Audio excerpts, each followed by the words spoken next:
Hello everyone, welcome to computer science e class.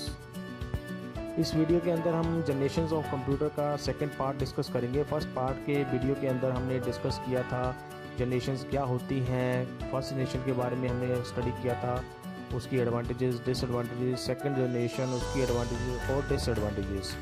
अब हम इस वीडियो के अंदर जो सेकंड पार्ट है इस जनरेशंस ऑफ कंप्यूटर्स का, इसके अंदर थर्ड जनरेशन, फोर्थ जनरेशन और फिफ्थ जनरेशन के बारे में स्टडी करेंगे, समझने की कोशिश करेंगे क्या टेक्नोलॉजी की चेंजेस आए जिसकी वजह से हमें ये जनरेशंस मिली कंप्यूटर्स की। अगर अभी तक आपने जनरेशंस ऑफ कंप्यूटर का फर्स्ट पार्ट का वीडियो नहीं देखा है या उसको अंडरस्टैंड नहीं किया है या आपको नहीं पता उसके बारे में, तो आप इस वीडियो के डिस्क्रिप्शन में मैंने उसका लिंक दिया हुआ है और पहले आप उसको देखें ताकि आपको अगली जो जनरेशंस हम इस वीडियो के अंदर कवर करेंगे उनको समझने में ज़्यादा परेशानी ना हो और आपको ये भी आइडिया रहे कि फर्स्ट जनरेशन में क्या था और सेकंड जनरेशन के अंदर क्या था। तो अभी हम कंटिन्यू करते हैं इस वीडियो को। इसके अंदर हम पहले स्टार्ट करेंगे थर्ड जनरेशन से। थर्ड जनरेशन में हम देखते हैं क्या होता था। जो थर्ड जनरेशन का वो पीरियड था, वो पीरियड स्टार्ट होता है 1964 टू 1971। इसके बीच में जितने भी कंप्यूटर्स बनाए गए थे या जितनी भी टेक्नोलॉजी को यूज़ किया गया था, उस टेक्नोलॉजी के अंदर जितने भी कंप्यूटर्स बने थे वो थर्ड जनरेशन के अंदर काउंट किए जाते हैं, उनको थर्ड जनरेशन में रखा जाता है। थर्ड जनरेशन में क्या आया था, क्या नई टेक्नोलॉजी आई थी? यहाँ पे आए थे इंटीग्रेटेड सर्किट्स, जिनको शॉर्ट फॉर्म में हम आईसी बोल देते हैं। ये एक मेजर टेक्नोलॉजी उस टाइम पे डेवलप की गई थी जिसके अंदर थाउजेंड्स ऑफ ट्रांजिस्टर्स को हम रख सकते थे एक छोटी सी चिप के ऊपर। एक छोटी सी चिप होती है ये इंटीग्रेटेड सर्किट या आईसी जिसको हम बोलते हैं, और उस छोटी सी चिप के ऊपर ही हमने कई सारे ट्रांजिस्टर्स को रखा हुआ था। आप थाउजेंड्स ऑफ ट्रांजिस्टर्स को इनके ऊपर रख सकते थे छोटी सी चिप के ऊपर ही, और इसी चिप का यूज़ किया जाता था कंप्यूटर्स को बनाने के लिए।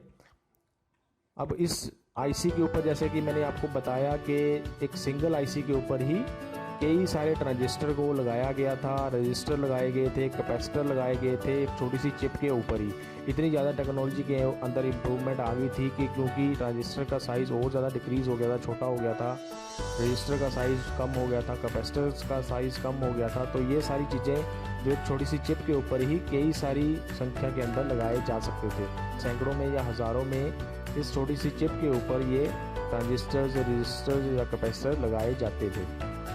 जो आईसीज होते थे वो स्मॉलर इन साइज़ थे, साइज़ उनका स्मॉल होता था उसके ऊपर, क्योंकि आपने जैसे कि ऊपर देखा कि हम कई सारे ट्रांजिस्टर्स को, रजिस्टर्स को या कैपेसिटर्स को इसके ऊपर लगा सकते थे। तो जो इसके प्रीवियस जनरेशन्स के अंदर कंप्यूटर्स बनाए जाते थे, जैसे कि सेकंड जनरेशन में ट्रांजिस्टर का ज़्यादा यूज़ होता था कंप्यूटर्स को बनाने के लिए, लेकिन क्योंकि ट्रांजिस्टर का साइज़ उस टाइम पे ज़्यादा बड़ा होता था और जितने ज़्यादा हम ट्रांजिस्टर्स यूज़ करते थे कंप्यूटर के अंदर, उससे हिसाब से हमारे कंप्यूटर का साइज़ भी इंक्रीज़ होता जाता था। लेकिन जो थर्ड जनरेशन के अंदर आईसीज आ गए थे, इनके अंदर ट्रांजिस्टर का साइज़ और ज़्यादा रिड्यूस कर दिया गया था। एक सिंगल आईसी के ऊपर कई सारे ट्रांजिस्टर्स को हम लगा सकते थे एक छोटी सी चिप के ऊपर ही, और उस चिप को ही कंप्यूटर्स को बनाने के लिए यूज़ किया जाता था।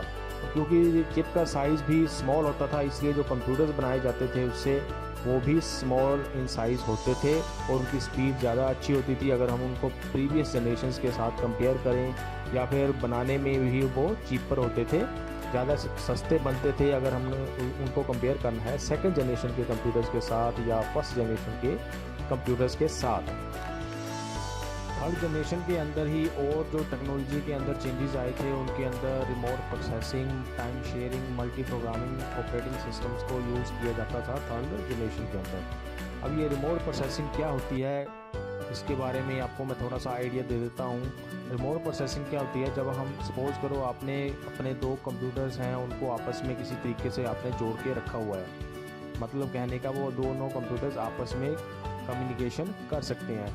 तो आप क्या करते हैं, आप एक कंप्यूटर पे बैठ के आप किसी दूसरे कंप्यूटर के ऊपर काम करवा सकते हैं, उसको बोलते हैं हम रिमोट प्रोसेसिंग। एग्जांपल के लिए अगर आप इमेज को देखो तो इसमें जैसे तीन कंप्यूटर्स हैं उनको आपस में किसी तरीके से जोड़ा हुआ है, और जैसे कि आप लेफ़्ट साइड में देख सकते हैं ये लोकल कंप्यूटर्स हैं और दूसरे जो राइट साइड में आप देख रहे हो वो एक रिमोट कंप्यूटर है। अब यहाँ पे क्या होता है, जो लोकल कंप्यूटर है, सपोज करो आप वहाँ पे बैठ के उस कंप्यूटर के ऊपर बैठ के कुछ काम कर रहे हो, लेकिन वो एक्चुअल में वो काम आप दूसरे कंप्यूटर के ऊपर कर रहे हैं जिसको हम रिमोट कंप्यूटर बोल रहे हैं, तो इस चीज़ को बोलते हैं रिमोट प्रोसेसिंग। एग्जांपल के लिए अगर हम सपोज करें कि कोई एम्प्लॉई है, उसके पास ऑफिस के अंदर एक कंप्यूटर सिस्टम है, एक कंप्यूटर सिस्टम उसके पास घर में भी है, तो एम्प्लॉई क्या करेगा, अपने घर के कंप्यूटर से अपने ऑफिस के कंप्यूटर को कनेक्ट कर लेगा किसी तरीके से। फिर वो क्या कर सकता है, अपने घर के कंप्यूटर से ही बैठे बैठे अपने ऑफिस के कंप्यूटर के ऊपर कुछ काम कर सकता है। इसको बोलेंगे हम रिमोट प्रोसेसिंग। तो रिमोट कंप्यूटर यहाँ पे कौन सा हुआ, जो उसके ऑफिस का कंप्यूटर है वो रिमोट कंप्यूटर हो गया, और जो उसके घर का कंप्यूटर है वो हो गया उसका लोकल कंप्यूटर। तो इसको हम ऐसे टेक्नोलॉजी जो रिमोट प्रोसेसिंग की है वो भी थर्ड जनरेशन के अंदर इवॉल्व हुई, थर्ड जनरेशन के अंदर इसका यूज़ करना शुरू किया गया था। दूसरा जो इसके अंदर है वो है टाइम शेयरिंग।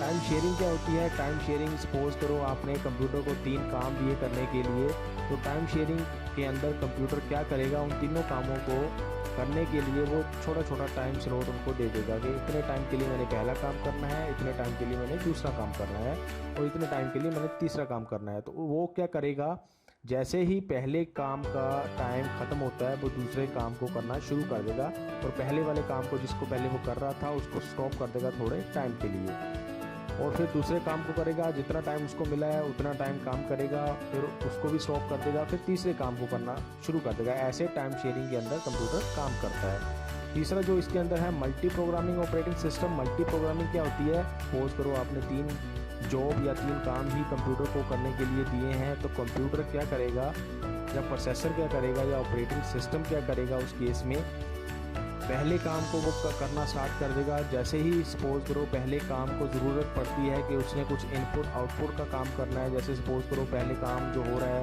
उसको कुछ इनपुट देनी पड़ेगी, अब देने का टाइम आ गया है, या फिर उसने कुछ आउटपुट करना है पहले काम के अंदर जो ऐसे कुछ काम हो रहा है, तो उस केस में जैसे ही कुछ इनपुट आउटपुट का काम करना पहला टास्क शुरू कर देगा, तो वो जो प्रोसेसर है वो दूसरे काम के ऊपर शिफ्ट हो जाएगा, वो दूसरे काम को करना शुरू कर देगा। जैसे ही दूसरे काम का कुछ ऐसा टाइम आया कि उसने भी इनपुट आउटपुट का कुछ काम करना है, तो प्रोसेसर जो है वो तीसरे काम के ऊपर शिफ्ट हो जाएगा। तो ऐसे जैसे ही एक काम का कुछ इनपुट आउटपुट का काम आता है, तो या कुछ दूसरा ऐसा टाइम आता है जिसके अंदर कंप्यूटर के किसी और रिसोर्स को यूज़ करना है उस काम में, तो उस केस में CPU जो है कंप्यूटर का वो दूसरे काम के ऊपर शिफ्ट हो जाता है, जिसको बोलते हैं मल्टी प्रोग्रामिंग। तो ये सारी चीज़ें भी थर्ड जनरेशन के अंदर यूज़ होना शुरू हो गई थी, जिससे टेक्नोलॉजी के अंदर और ज़्यादा एडवांसमेंट आ गई थी, कंप्यूटर्स और ज़्यादा अच्छे तरीके से काम करना शुरू कर रहे थे। अगर हम एग्जांपल्स की बात करें तो IBM 360 सीरीज़, Honeywell 6000 सीरीज़, या IBM 370 168 सीरीज़, ये जो कंप्यूटर्स थे ये थर्ड जनरेशन के अंदर आते थे, जिनको यूज़ किया जाता था उस टाइम के ऊपर थर्ड जनरेशन के अंदर। जैसे कि आपको बताया इंट्रोडक्शन के अंदर कि हम इसके अंदर ICs का यूज़ करते थे कंप्यूटर्स को बनाने के लिए, तो आप लेफ्ट साइड में देख सकते हैं ये कुछ IC की एक चिप होती है जिसके अंदर कई सारे ट्रांजिस्टर्स लगे होते हैं, रजिस्टर्स लगे होते हैं, या कैपेसिटर्स लगे होते हैं, और ऐसी ही IC की चिप को यूज़ किया जाता था कंप्यूटर्स को बनाने के लिए थर्ड जनरेशन के कंप्यूटर्स को। और राइट साइड में आप देख सकते हैं ये थर्ड जनरेशन के कंप्यूटर की एक एग्जांपल है। कुछ आप साइज़ देख सकते हो कितने छोटा साइज़ के आप कंप्यूटर्स थर्ड जनरेशन के अंदर बनने स्टार्ट हो गए थे, क्योंकि इंटीग्रेटेड सर्किट्स का यूज़ किया जाता था इन कंप्यूटर्स को बनाने के लिए, और उन इंटीग्रेटेड सर्किट्स का साइज़ बड़ा ज़्यादा कम होता था या स्मॉल होता था। अभी हम चलते हैं इसकी एडवांटेजेस के ऊपर। पहली एडवांटेज इसकी हो गई कि स्मॉलर साइज़ होता था इनका। प्रीवियस जनरेशन जो पहले की जनरेशन थी उनसे स्मॉल साइज़ होता था इनका, वो आपने इमेज के अंदर देख भी लिया। एनर्जी जो है वो बहुत कम यूज़ करते थे, क्योंकि अब मैंने पहले भी आपको बताया हुआ है कि जितनी ज़्यादा मशीन होगी, बड़ी होगी, उतनी ज़्यादा एनर्जी को भी वो कंज्यूम करेगी। जितनी ज़्यादा छोटी हम किसी चीज़ को बनाएंगे, किसी मशीन को बनाएंगे, उतना ज़्यादा एनर्जी का कंजप्शन भी उस मशीन के अंदर कम होगा। अब क्योंकि एनर्जी का कंजप्शन कम हो रहा है तो ऑब्वियसली हीट भी कम जनरेट होगी, और जो थर्ड जनरेशन के कंप्यूटर्स थे वो बड़ी कम हीट को जनरेट करते थे अगर हम उनको कंपेयर करें उसकी पिछली जनरेशन्स के साथ। पोर्टेबिलिटी बहुत ज़्यादा अच्छी हो गई थी इस थर्ड जनरेशन के कंप्यूटर्स के अंदर, क्योंकि स्मॉल साइज़ था तो उसको कैरी करके एक जगह से दूसरी जगह लेके जाना बड़ा आसान होता था थर्ड जनरेशन के कंप्यूटर्स को। स्पीड बड़ी ज़्यादा अच्छी हो गई थी, आईसीज़ का यूज़ था, बड़े स्मॉल साइज़ के बना दिए गए थे, प्रोसेसिंग स्पीड बड़ी अच्छी हो गई थी इनकी, जिससे वो बड़ी ज़्यादा अच्छी परफॉर्मेंस दे सकते थे कंप्यूटर्स, और उनसे हम जो काम उनको दिए जाते थे वो ज़्यादा स्पीड के साथ वो कर सकते थे। और अगर हम एडवांटेज देखें तो जो ये वाले कंप्यूटर्स थे जो थर्ड जनरेशन में बनाए गए थे वो ज़्यादा एक्यूरेट थे अपने प्रीवियस जनरेशन्स के कंप्यूटर्स के हिसाब से। उनके अंदर कुछ ऐसी एक्यूरेसी की प्रॉब्लम्स आ जाती थी जो इनके अंदर ज़्यादा अच्छे तरीके से हैंडल की गई थी, लेकिन बहुत ज़्यादा एक्यूरेट इनको माना जाता था उस टाइम के ऊपर, क्योंकि बहुत ज़्यादा एक्यूरेट हमें रिज़ल्ट ये प्रोवाइड करते थे थर्ड जनरेशन के कंप्यूटर्स। हाई लेवल लैंग्वेजेस का इसके अंदर यूज़ किया जाता था। अब आपको पता है जैसे कंप्यूटर्स जो होते हैं वो मशीन लैंग्वेज को अंडरस्टैंड करते हैं, और ह्यूमंस के लिए उस मशीन लैंग्वेज को अंडरस्टैंड करना इतना आसान नहीं होता था। तो कुछ ऐसी लैंग्वेजेस कंप्यूटर्स की बना दी गई थी जिनको हाई लेवल लैंग्वेजेस बोला जाता था, और उन लैंग्वेजेस को यूज़ करना नॉर्मल पर्सनस के लिए काफ़ी ज़्यादा आसान हो गया था। थोड़ी बहुत अंडरस्टैंडिंग के साथ वो उनको यूज़ कर सकते थे और कंप्यूटर्स के से कोई काम करवाया जा सकता था। तो हाई लेवल लैंग्वेजेस का यूज़ किया जाता था थर्ड जनरेशन के कंप्यूटर्स के अंदर। ये होगी कुछ एडवांटेजेस। अब हम देखते हैं इसकी डिसएडवांटेजेस। एयर कंडीशनड रूम्स का इसके अंदर भी ज़रूरत पड़ती थी, क्योंकि थोड़ी बहुत हीट ये भी कंप्यूटर्स जनरेट करते थे, उसको थोड़ा बहुत हमें कूल रखना पड़ता था, जिसके लिए फिर एयर कंडीशंस अगर हम इसको रूम के अंदर रखते थे तो ज़्यादा अच्छे तरीके से ये रिलायबल तरीके से काम कर सकते थे, और हार्डवेयर फेलियर की बहुत कम चांसेस इसके अंदर रहते थे। आगे अगर चलें तो इसको मेंटेन करना, जो इसके अंदर आईसी चिप्स लगाई जाती थी उनको मेंटेन करना इतना आसान नहीं होता था, या फिर उनको रिपेयर करना इतना आसान नहीं होता था, इसीलिए बोला जाता है कि डिफ़िकल्ट टू मेंटेन होते थे वो।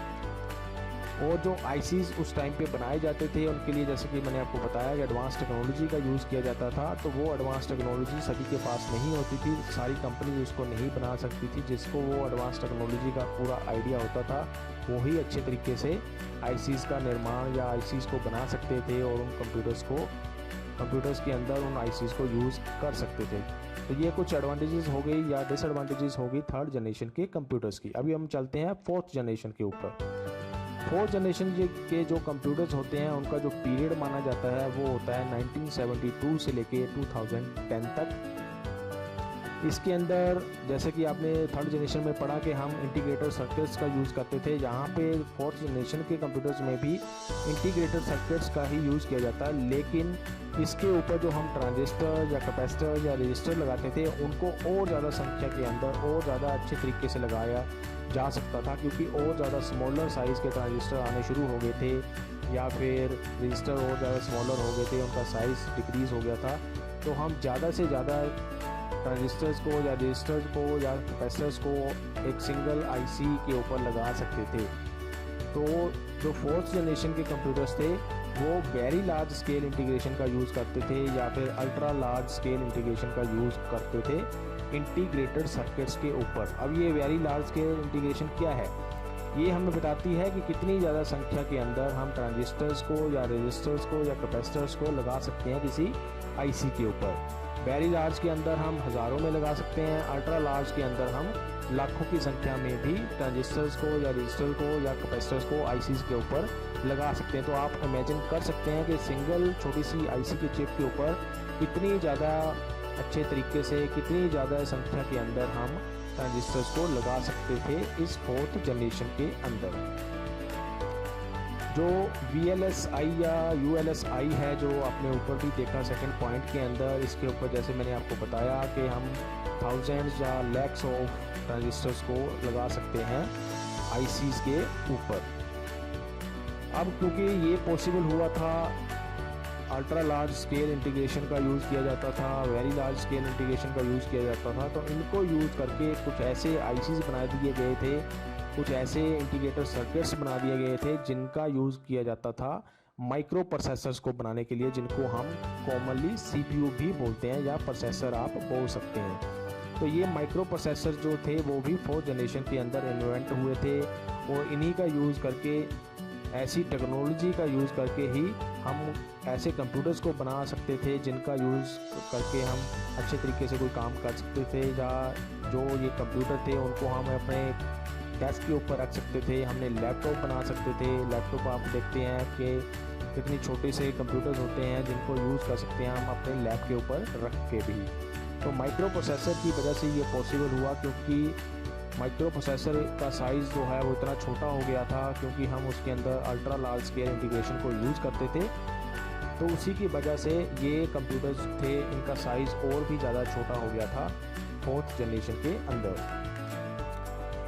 4th जनरेशन के जो कंप्यूटर्स थे वो ज़्यादा पावरफुल थे, कम्पैक्ट थे, रिलायबल थे और ज़्यादा चीपर हो गए थे अपनी प्रीवियस जनरेशन से भी। एग्जांपल्स के लिए अगर हम देखें तो टेक 10, IBM 5100, स्टार 1000, क्रे 1 सुपर कंप्यूटर्स जो हैं, या इसके अलावा और भी कई सारे ऐसी एग्जांपल्स हैं जो 4th जनरेशन के अंदर कंप्यूटर्स की हमें मिल सकती हैं।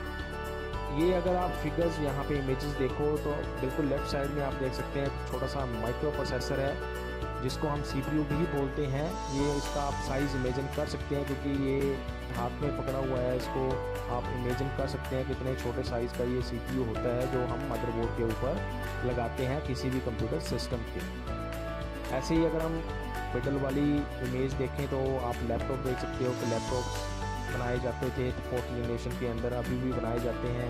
इनका साइज़ कितना स्मॉल हो गया था। ऐसे ही अगर आप राइट साइड की इमेज देखो तो एक डेस्कटॉप आप यहाँ पे देख सकते हैं जिसका यूज़ भी जिनको भी 4th जनरेशन के अंदर बनाया जाता था। अभी हम देखते हैं इसकी एडवांटेजेस के अंदर। अभी आपने जैसे इमेजेस में भी देखा इनका साइज़ और भी ज़्यादा स्मॉल हो गया था अगर हम इसकी प्रीवियस जनरेशन के साथ इनको कंपेयर करें तो। एनर्जी बड़ी ज़्यादा कम यूज़ करते थे क्योंकि इनका साइज़ कम हो गया था। जो इसके अंदर टेक्नोलॉजी यूज़ की जाती थी बहुत कम मात्रा के अंदर वो एनर्जी को यूज़ करते थे, इसीलिए ये जो कंप्यूटर्स बनाए जाते थे 4th जनरेशन के वो भी लेस एनर्जी को यूज़ करते थे अपनी प्रीवियस जनरेशन्स के हिसाब से। हीट जो थी ये वाले सिस्टम्स जो 4th जनरेशन के अंदर बनाए जाते थे वो बहुत कम हीट को जनरेट करते थे, या फिर उसको हम बोल सकते हैं कि नेग्लिजिबल हीट को वो जनरेट करते हैं या करते थे। पोर्टेबल आसानी से पोर्ट करके हम इनको लेके जा सकते हैं एक जगह से दूसरी जगह पे, क्योंकि साइज़ जो है वो बहुत छोटा हो गया था इन 4th जनरेशन के कंप्यूटर्स का। बड़े ज़्यादा फास्ट हो गए थे। माइक्रो प्रोसेसर आने की वजह से वो बहुत अच्छे तरीके से हम इन सिस्टम्स को हैंडल कर सकते थे। बहुत अच्छे तरीके से ये सिस्टम किसी काम को हैंडल कर सकते थे और बहुत फास्ट तरीके से हमें कोई जॉब करके उसका रिजल्ट्स प्रोवाइड कर सकते थे। 4th जनरेशन के अंदर ही इंटरनेट का कंसेप्ट भी इंट्रोड्यूस हुआ, जिसका यूज़ करके हम थ्रू आउट द ग्लोबल जितने भी कंप्यूटर्स हैं उनको आपस में जोड़ सकते हैं और through out the global information को एक्सचेंज किया जा सकता है इंटरनेट का यूज़ करके। तो ये 4th जनरेशन के अंदर बहुत बड़ी एडवांसमेंट आई थी। उसके बाद अगर हम देखें तो कंप्यूटर्स जो थे वो क्योंकि उनका साइज़ बहुत कम हो गया था, बहुत ज़्यादा चीपर वो हो गए थे, बहुत ज़्यादा सस्ते वो हो गए थे, तो घर घर के अंदर जो कंप्यूटर्स थे वो अवेलेबल होना शुरू हो गए थे। बड़ी इजीली अवेलेबल हो जाते थे कंप्यूटर्स 4th जनरेशन के अगर हम बात करें तो। जो ग्राफिकल यूज़र इंटरफेस थे वो 4th जनरेशन के कंप्यूटर्स के अंदर ही आना शुरू हुआ। ग्राफिकल यूज़र इंटरफेस क्या होता है, इससे पहले वाले जो कंप्यूटर्स थे वो अगर उनके अंदर हमने कुछ काम करना होता था तो हमें कुछ कमांड्स को लिख के वो काम करवाना पड़ता था। वो कमांड्स हमें पता होनी चाहिए थी कि कैसे हमने कोई काम किसी कंप्यूटर के ऊपर करवाना होता था। लेकिन 4th जनरेशन के अंदर ग्राफिकल यूज़र इंटरफेस आ गया जिसका यूज़ करके हम किसी आइकन के ऊपर किसी चीज़ के ऊपर क्लिक करके कोई काम करवा सकते थे। पूरी की पूरी कमांड जो उसके पीछे चलती है वो हमें याद रखने की ज़रूरत नहीं होती है। तो ये बड़ी एडवांसमेंट भी 4th जनरेशन के अंदर आई थी। अभी हम चलते हैं इसकी डिसएडवांटेजेस के ऊपर। अगर हम इसकी पहली डिसएडवांटेज की बात करें तो जो ICs बनाए जाते थे या जो माइक्रो प्रोसेसर 4th जनरेशन के अंदर बनाए जाते थे वो बड़ी एडवांस टेक्नोलॉजी को यूज़ करके बनाए जाते थे और उनको बनाने के लिए कंपनीज़ के पास पूरी नॉलेज होनी ज़रूरी होती थी, तभी वो उन ICs को या उन माइक्रो प्रोसेसर को बना सकते थे। अब 4th जनरेशन के कंप्यूटर्स के अंदर भी हमें थोड़ी बहुत कूलिंग की ज़रूरत पड़ती थी। अगर आप कूलिंग की बात करें 4th जनरेशन के कंप्यूटर्स के लिए तो हम जैसे कि CPU के अंदर हम देख सकते हैं कि उसके अंदर छोटे छोटे फैंस लगे होते हैं, चाहे मदरबोर्ड के ऊपर लगा है चाहे कैबिनेट के ऊपर लगा हुआ है, तो वो फ़ैन क्या करते हैं, थोड़ी बहुत कूलिंग का काम करती हैं किसी प्रोसेसर जो हमने उसके ऊपर मदरबोर्ड के ऊपर लगाया होता है। अदरवाइज़ जो प्रोसेसर होता है वो थोड़ी बहुत हीट को जनरेट करता है और उस हीट से वो डैमेज भी हो सकता है अगर हम उसको थोड़ी बहुत कूलिंग प्रोवाइड ना करें तो। आगे अगर चलें जो लास्ट हमारी जनरेशन है कंप्यूटर्स की वो है 5th जनरेशन, जो जिसको हम बोलते हैं करंट जनरेशन, और इसका जो पीरियड है वो 2010 के बाद स्टार्ट है और अभी तक ये पीरियड चला हुआ है 5th जनरेशन का। 5th जनरेशन के अंदर अगर हम बात करें तो आर्टिफिशियल इंटेलिजेंस जो है इसको ऊपर ज़्यादा फोकस किया गया है। आर्टिफिशियल इंटेलिजेंस क्या होती है, जैसे कि सपोज़ करो मैंने आपको पहले बताया हुआ है कि जो कंप्यूटर्स होते हैं वो उनका अपना आईक्यू नहीं होता है, वो अपने हिसाब से चीज़ों को हैंडल नहीं कर सकते हैं, हमें उनको कुछ इंस्ट्रक्शन ही देनी पड़ती हैं, उसी के ऊपर वो काम करते हैं। तो आर्टिफिशियल इंटेलिजेंस क्या होती है, जैसे कि ह्यूमन बीइंग्स अपने हिसाब से कुछ स्टेप्स ले सकते हैं कोई काम को करने के लिए, वैसे ही जो मशीन्स होती हैं आर्टिफिशियल इंटेलिजेंस को यूज़ करके वो अपने हिसाब से कुछ काम कर सके, उसको बोलते हैं आर्टिफिशियल इंटेलिजेंस। जो ह्यूमन मेड इंटेलिजेंस होती है उसको हम आर्टिफिशियल इंटेलिजेंस बोलते हैं। तो 5th जनरेशन के अंदर आर्टिफिशियल इंटेलिजेंस के ऊपर ज़्यादा फोकस किया गया है ताकि जो मशीन्स हैं या कंप्यूटर सिस्टम्स हैं उनको कुछ ऐसे तरीके के बनाया जा सके कि वो अपने हिसाब से भी कुछ काम को हैंडल कर सकें, कुछ काम को कर सकें आर्टिफिशियल इंटेलिजेंस का यूज़ करके। एआई क्या हो गया, एक इमर्जिंग ब्रांच है ये कंप्यूटर साइंस की, जिसको जैसे कि मैंने आपको बताया जिसका यूज़ किया जाता है कंप्यूटर्स को ऐसा बनाने के लिए कि वो ह्यूमन बीइंग की तरह कुछ काम कर सके, ह्यूमन बीइंग्स की तरह वो कुछ हो सकें और कुछ काम अपने हिसाब से कर सकें बिना ह्यूमन इंटरवेंशन के, और ह्यूमंस को उसको कुछ इंस्ट्रक्शन ना देनी पड़े कुछ काम को करने के लिए। अगर हम पहली एग्जांपल की बात करें एआई की कंप्यूटर्स के अंदर तो वो है IBM वाटसन, जो कि 2010 में IBM कंपनी के द्वारा बनाया गया था और इसके अंदर आर्टिफिशियल इंटेलिजेंस का यूज़ किया गया था। जो अदर एग्जांपल्स अगर हम लें तो वो एप्पल कंपनी ने सिरी नाम का एक जो कंप्यूटर बनाया गया है उसके अंदर आर्टिफिशियल इंटेलिजेंस यूज़ की गई है। या फिर अगर माइक्रोसॉफ्ट की बात करें तो विंडोज़ 10 या विंडोज़ 8 के अंदर एक कोर्टाना नाम का सॉफ्टवेयर इन्होंने इंस्टॉल किया हुआ है जो आर्टिफिशियल इंटेलिजेंस को यूज़ करता है और उसको यूज़ करके अपने हिसाब से थोड़ा बहुत काम कर सकता है। अगर हम और बात करें तो गूगल का जो सर्च इंजन है उसके अंदर भी उन्होंने आर्टिफिशियल इंटेलिजेंस का यूज़ किया हुआ है। आर्टिफिशियल इंटेलिजेंस जैसे कि आप एग्जांपल के लिए हम लें तो गूगल पे जो भी आप सर्च करते हो वो सर्च के रिज़ल्ट्स अपने का डाटाबेस के अंदर वो स्टोर करके रख लेता है। नेक्स्ट टाइम अगर आप कुछ टाइप करते हो उसके हिसाब से आपको सजेशंस देना शुरू कर देता है, तो वो भी एक थोड़ी बहुत आर्टिफिशियल इंटेलिजेंस है। या इसके अलावा और भी कई सारी आर्टिफिशियल इंटेलिजेंस की टेक्निक्स जो गूगल ने है अपने सर्च इंजन के अंदर यूज़ की हुई हैं। अगर हम इसकी इमेजेस देखें तो जैसे कि आर्टिफिशियल इंटेलिजेंस का आप न्यूज़ के अंदर भी सुन सकते हैं, रोबोट्स का यूज़ होता है, रोबोट्स के अंदर आर्टिफिशियल इंटेलिजेंस का यूज़ किया जाता है ताकि वो रोबोट्स जो हैं ह्यूमन बीइंग्स की तरह लगे या ह्यूमन बीइंग्स की तरह अपने आप कुछ काम कर सकें। तो ये एग्जांपल भी 5th जनरेशन के अंदर आ सकती है या होती है। उसके अलावा राइट साइड में आप देख सकते हैं कुछ ऐसे कंप्यूटर्स हो सकते हैं जो 5th जनरेशन के अंदर बनाए जाते हैं। ये एग्जांपल के लिए आपको यहाँ दिखाया हुआ है, ज़रूरी नहीं है बिल्कुल ऐसे ही वो होंगे देखने के अंदर, थोड़ी बहुत डिफरेंट भी हो सकते हैं या नॉर्मल कंप्यूटर्स भी हो सकते हैं, लेकिन उनके अंदर आर्टिफिशियल इंटेलिजेंस की टेक्निक्स जो है वो यूज़ की हो सकती है। इसका यूज़ करके वो कंप्यूटर्स जो हैं वो अच्छे तरीके से कुछ डिसीज़न अपने हिसाब से ले सकते हैं। अगर हम इसकी एडवांटेजेस के ऊपर चलें तो जो इसका साइज़ होता है और ज़्यादा स्मॉल हो गया था 5th जनरेशन के कंप्यूटर्स के अंदर, अगर हम उनको प्रीवियस जनरेशन के साथ कंपेयर करें तो जो ये वाले 5th जनरेशन के कंप्यूटर्स होते हैं उनको रिपेयर करना बड़ा ज़्यादा आसान है, ईजियर टू रिपेयर होते हैं ये कंप्यूटर्स। अगर कोई ख़राबी आ जाती है तो ईज़िली उनको उस पार्ट को रिप्लेस किया जा सकता है या उसके अंदर कुछ टेक्निक यूज़ करके उनको रिपेयर भी किया जा सकता है आसानी से। अगर हम आगे चलें तो जो 5th जनरेशन के अंदर कंप्यूटर्स बनाए जाते हैं वो ज़्यादा अच्छे तरीके से मच फास्टर तरीके से कोई काम कर सकते हैं और उसके रिजल्ट्स हमें प्रोवाइड कर सकते हैं। पोर्टेबल होते हैं क्योंकि इनका साइज़ और भी ज़्यादा कम्पैक्ट हो गया है और भी ज़्यादा ईजिली हम इनको हैंडल कर सकते हैं, इसीलिए आप कह सकते हैं कि ज़्यादा पोर्टेबल हो गए हैं ये वाले कंप्यूटर जो 5th जनरेशन के अंदर बनाए जाते हैं या बनाए जाएंगे नियर फ्यूचर के अंदर। अब क्योंकि यहाँ पे आर्टिफिशियल इंटेलिजेंस का 5th जनरेशन के कंप्यूटर्स के अंदर यूज़ किया जाता है, तो ये आर्टिफिशियल इंटेलिजेंस जो है इससे ज़्यादा अच्छे तरीके से कंप्यूटर्स को बनाया जा सकता है, जिससे कि वो अपने हिसाब से भी कुछ डिसीजन लेके उसके हिसाब से काम कर सकें। उसके बाद पैरेलल प्रोसेसिंग की एडवांसमेंट इस 5th जनरेशन के अंदर हो गई है।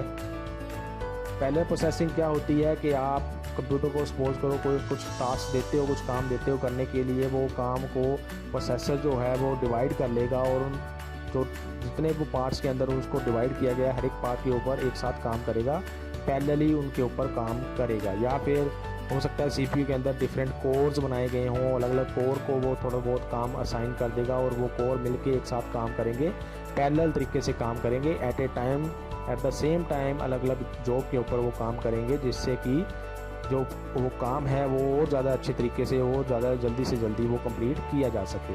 तो पैरेलल प्रोसेसिंग की एडवांसमेंट भी इस 5th जनरेशन के अंदर आ गई है और ज़्यादा अच्छे तरीके से सीपीयू जो हैं वो मल्टीपल टास्क के ऊपर काम कर सकते हैं। आगे अगर हम चलें तो advancement in super computer technology, super computer जो आजकल बनाए जाते हैं वो और भी ज़्यादा एडवांस हो गए हैं और भी ज़्यादा फास्ट तरीके से वो काम कर सकते हैं। सुपर कंप्यूटर्स अगर आपको उसके बारे में थोड़ी बहुत नॉलेज है तो सुपर कंप्यूटर्स जो होते हैं वो फास्टेस्ट कंप्यूटर होता है अगर हम उसकी बात करें तो। सुपर कंप्यूटर्स की जो टेक्नोलॉजी यूज़ की जाती है आजकल वो और भी ज़्यादा फास्ट हो गए हैं और इस 5th जनरेशन के अंदर रोबोटिक टेक्नोलॉजी का यूज़ किया जाता है। रोबोटिक टेक्नोलॉजी का यूज़ करके अलग अलग रोबोट्स बनाए जाते हैं, उनके अंदर आर्टिफिशियल इंटेलिजेंस का यूज़ करके उनको ऐसा बनाया जाता है, बनाने की कोशिश की जा रही है जिसका यूज़ करके वो अपने हिसाब से कुछ डिसीजन लेके कुछ काम कर सके। तो रोबोटिक टेक्नोलॉजी भी 5th जनरेशन के अंदर और ज़्यादा इवॉल्व हो रही है और ज़्यादा एडवांस हो रही है। अगर हम इसकी डिसएडवांटेज की बात करें तो जो एआई की टेक्नोलॉजी अभी तक कंप्यूटर्स के अंदर यूज़ की जा रही है वो इतनी ज़्यादा एडवांस नहीं है, उसके अंदर और ज़्यादा इम्प्रूवमेंट की ज़रूरत है, क्योंकि जो मशीन्स बनाई जा रही हैं एआई टेक्नोलॉजी को यूज़ करके वो पूरी तरह ह्यूमन बींग्स की तरह काम नहीं कर सकती हैं, उनके अंदर और ज़्यादा इम्प्रूवमेंट की ज़रूरत है। एआई टेक्नोलॉजी जो यूज़ की जाती है उसके अंदर और ज़्यादा इम्प्रूवमेंट की अभी ज़रूरत है, जिसको 5th जनरेशन में आगे किया जा सकता है। अगर हम अगली डिसएडवांटेज की बात करें तो क्योंकि इस टेक्नोलॉजी के अंदर बहुत ज़्यादा एडवांसमेंट हो रही है और उस टेक्नोलॉजी का यूज़ करके ही अलग अलग डिवाइसेस को बनाया जा रहा है ताकि हम अपने अलग अलग काम जो हैं वो मशीन्स के द्वारा ही कर सकें। तो नियर फ्यूचर में ऐसा भी पॉसिबल हो सकता है कि ह्यूमन बींग्स जो हैं वो पूरी तरह से डिपेंडेंट हो जाएं मशीन्स के ऊपर ही कोई भी काम करवाने के लिए। तो इससे क्या होगा, ह्यूमन बींग्स जो हैं वो खुद डल हो जाएंगे और पूरी तरह से डिपेंडेंट हो जाएंगे मशीन्स के ऊपर कोई भी काम करने के लिए। तो ये एक डिसएडवांटेज हमें 5th जनरेशन के नियर फ्यूचर के अंदर मिल सकती है, जब पूरी तरह से ह्यूमन बींग्स मशीन्स के ऊपर डिपेंडेंट हो जाएंगे। अगर आपको कोई भी क्वेश्चंस या क्वेरीज हैं जनरेशन ऑफ कंप्यूटर्स के बारे में तो आप मुझसे कमेंट सेक्शन के अंदर पूछ सकते हैं। अभी के लिए इस वीडियो के अंदर इतना ही। Thanks for watching.